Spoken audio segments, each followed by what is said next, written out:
За ажлын хэсгийнхэнд баярлалаа. Тэгээд ихэнх асуудлууд нь сая төсөвдөө хэлэлцэж байгаа шийдэгдсэн байгаа. Тэгээд өргөдлийн товч агуулган дээр дурддагдаад байгаа энэ асуудлаа тодруулаагаа Бачаргал даргаас. Энэ дээр ахмадуудын асрах үйлчлэгийг сайжруулах талаар бас Алтан зул нарын 18 иргэнээс бас өргөдөл гаргасан байна. Тэгэхээр жил болгондоо тендер зарлаад асрамжийн совилын газруудаар ахмадыг хүлээж явдаг.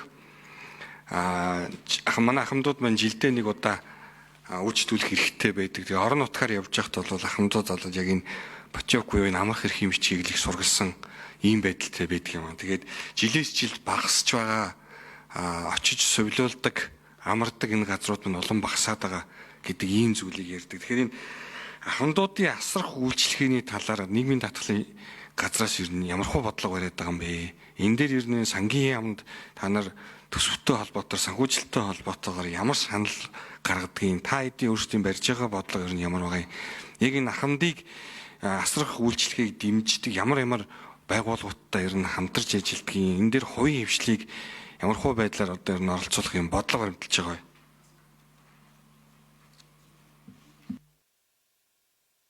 Ажлын хэсгийн хэдгээр микрофон хий хариулах.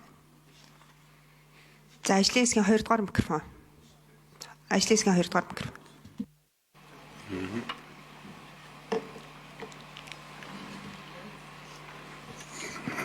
За гишүүний асуултанд хариулъя. Нийгмийн даатгалын ерөнхий газар Бачаргал.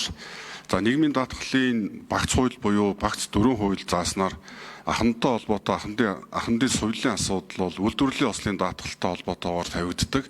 Үйлдвэрлэлийн ослын улмаас хөдөлмөрийн чадвараа алдсан тэтгэвэр авдаг хүмүүсүүдийн хувьд өнөөдрийн байдлаар 11 сувилалд хөдөлмөрийн чадвараа сэргээн засах ийм боломжийг энэ онд бүрдүүлсэн. Хуучин бол 4 сувилалтай байсныг бид нар 11 сувилд болгож өргөжүүлсэн байгаа.